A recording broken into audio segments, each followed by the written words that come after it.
Hey, I'm Nate. And I'm Sky.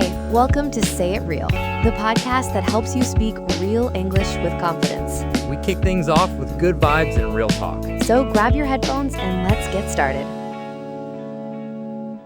Hey there, English learners. Welcome back to Say It Real. I'm Nate. And I'm Sky. And today we're diving into something that, honestly, drives so many of you absolutely crazy. You know what I'm talking about, right? Oh yeah, Peaky Blinders. Like, we get this question literally every single week. Why can't I understand anything Tommy Shelby is saying? And you know what?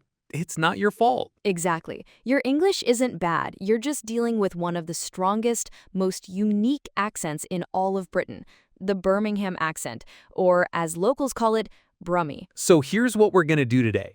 We're going to break down exactly why this accent is so tricky, give you some real techniques that actually work, and by the end, you'll finally be able to enjoy the show without hitting pause every 5 seconds.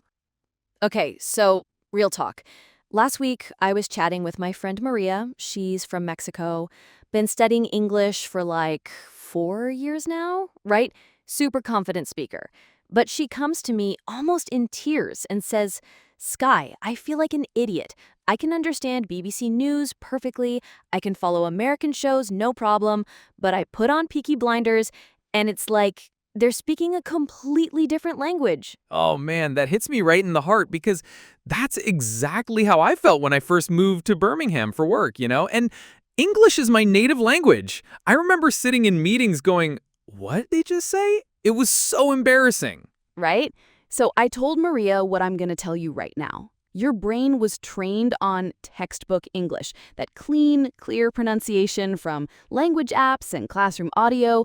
But real English, regional English, that's a whole different beast. And Birmingham English is like the final boss of British accents. You know what's funny? I actually did some research and found out that Birmingham has been consistently rated as one of the least understood accents in the UK, like actual scientific studies. Even other British people struggle with it sometimes. That's actually reassuring in a weird way, right? Like if native speakers find it challenging, of course non-native speakers are going to struggle. And here's something interesting. The actors on Peaky Blinders, most of them aren't even from Birmingham. Cillian Murphy is Irish. Tom Hardy is from London. They had to learn this accent specifically for the show.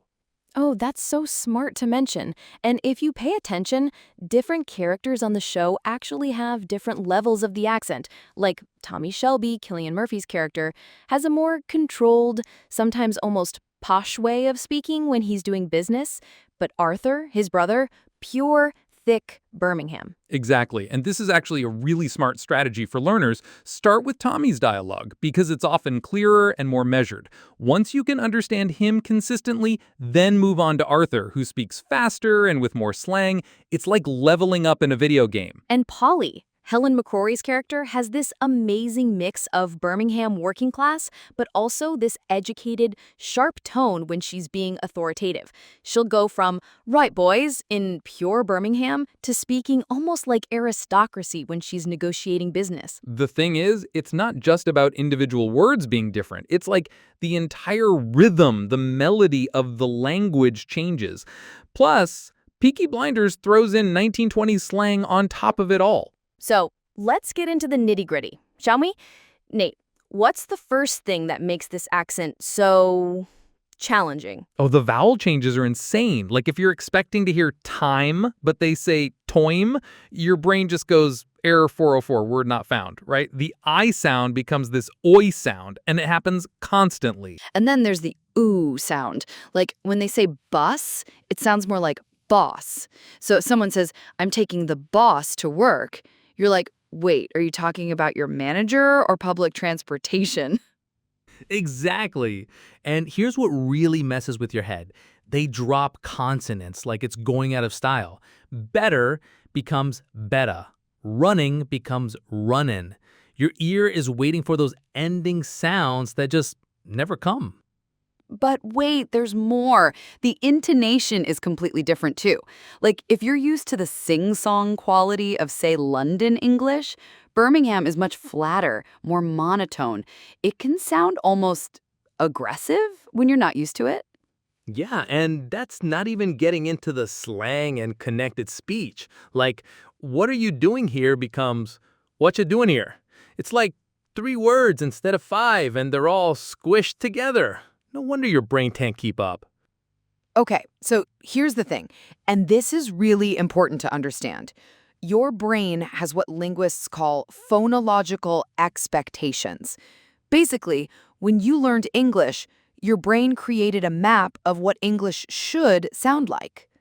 Right, so when Birmingham English comes along with its different vowels and rhythm, your brain literally doesn't recognize it as English at first. It's like, imagine if you learned to drive on American roads, and then suddenly you're in London trying to navigate roundabouts. Same basic concept, totally different execution. That's such a perfect analogy. And here's the psychological part that's really fascinating. When you don't understand something, your brain goes into panic mode. You start focusing on every single word, trying to translate everything, and that actually makes it harder to understand the bigger picture.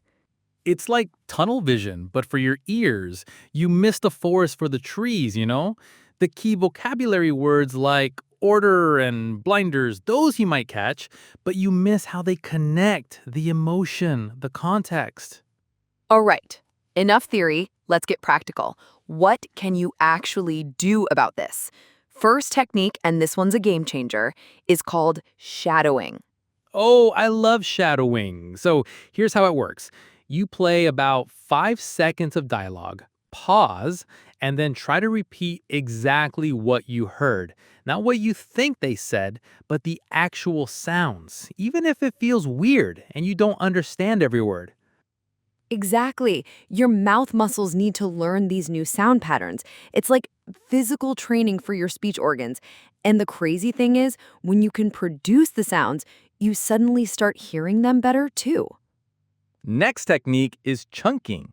Instead of listening for individual words like what, are, you, doing, here, train your ear to hear chunks like what you doing here. It's one fluid unit of meaning.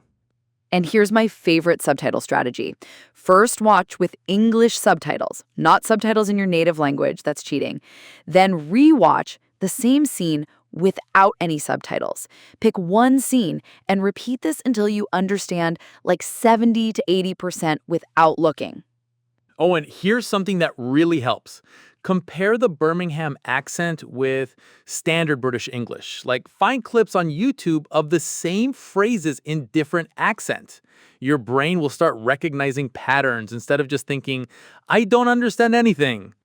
And please, please, please resist the urge to translate everything into your native language. Train your brain to connect the Birmingham sounds directly to meaning. That's how you'll get fluent, not just technically correct.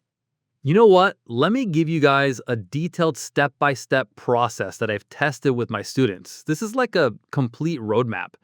First week, pick one single scene from episode 1, maybe 3 to 4 minutes long. Watch it 5 times with English subtitles, focusing only on understanding the general story. Week 2, same scene, but now you're watching without subtitles and trying to catch specific words you remember from week 1.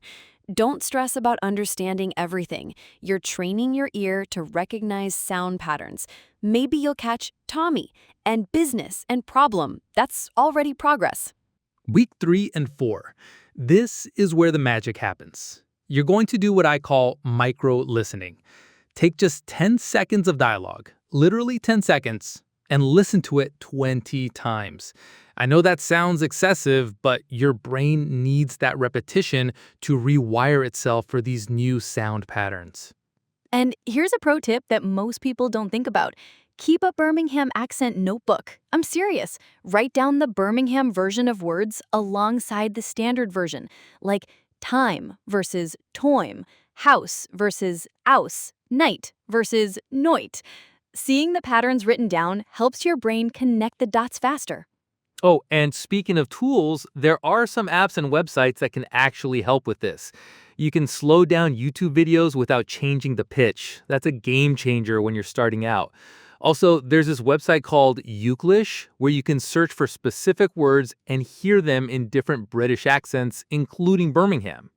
Can we talk about the biggest mistakes I see students making? Because this is important.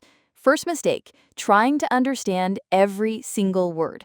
It's like your brain gets stuck in translation mode and you miss the emotional context, the relationships between characters, the actual story that's happening. Second mistake, giving up too early. Like, I can't tell you how many students watch one episode, feel overwhelmed, and think, this is impossible. But here's the thing. Even native speakers need time to adjust to strong regional accents. You're not failing. You're just at the beginning of the process. And mistake number 3, focusing only on vocabulary instead of rhythm and melody. Like, you might know every word they're saying individually, but if you don't understand how they flow together, how they connect, you're still going to be lost.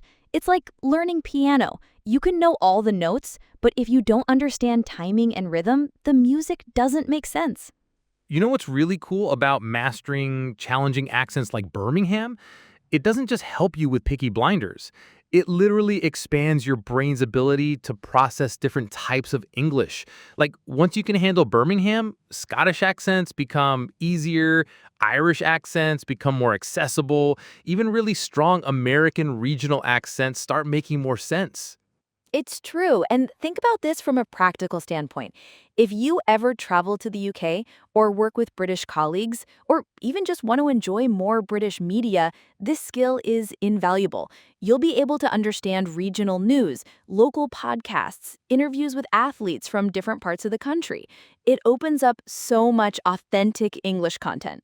All right, let's get into some more advanced practice. I want to teach you something called predictive listening.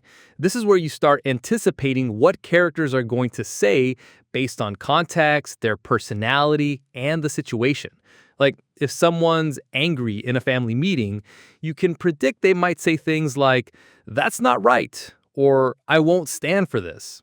Yes, and here's what makes Peaky Blinders perfect for this technique. The show has very predictable character types and situations. Tommy's always scheming, Arthur's always aggressive, Polly's always protecting the family. Once you know their personalities, you can guess the kinds of things they'll say, even if you don't catch every word perfectly. Let's practice some more specific phrases that come up constantly in the show. Listen carefully. We've got business to discuss. But in Birmingham, it sounds more like we've got business to discuss. Notice how business has that short I sound instead of the long I. And discuss might sound more like discuss with equal stress on both syllables. Here's another one that trips people up. I'm not having it becomes I'm not having it. That H just disappears. And nothing becomes nothing or even nothing sometimes. Your brain is looking for those consonants that just aren't there anymore.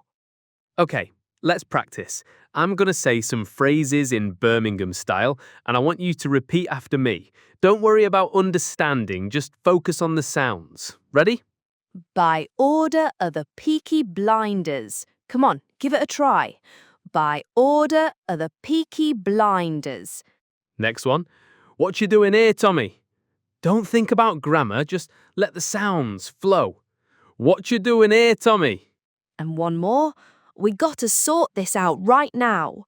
Feel how the words connect together. We got to sort this out right now. Quick listening quiz. I'll say something in Birmingham accent. You tell yourself true or false.